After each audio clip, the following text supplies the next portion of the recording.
They were going to build highways, didn't matter where development was, and land use and development and housing followed what was done by engineers. There was a complete disconnect, and they were done in silos independent of each other.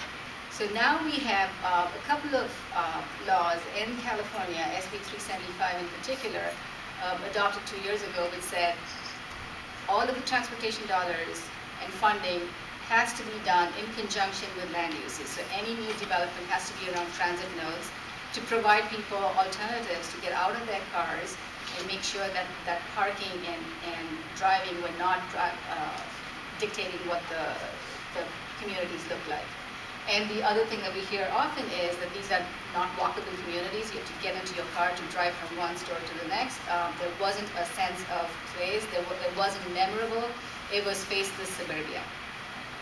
And so Fremont has undertaken, much like other cities, an update of our vision of where we want to be in 5 years, 10 years, and 20 years.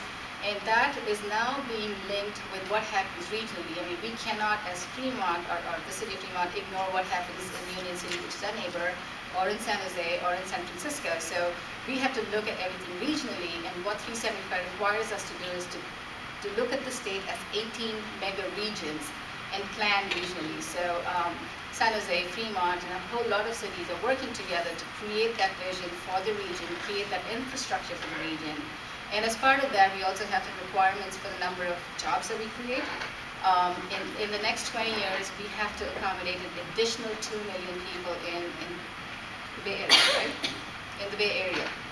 That's a significant amount of population. And if we continue to grow the way we have with single-family homes, moving on to Stockton and Modesto, you saw what happened with the real estate market. You saw what the collapse of trying to go out and build. And so we need to start looking at other ways of building, which leads to two things, which provides us with housing choices. So as we age, as we go through our life cycle, we've got different choices for ourselves. I mean, each of us in our own lifetime does not always live in the same kind of housing.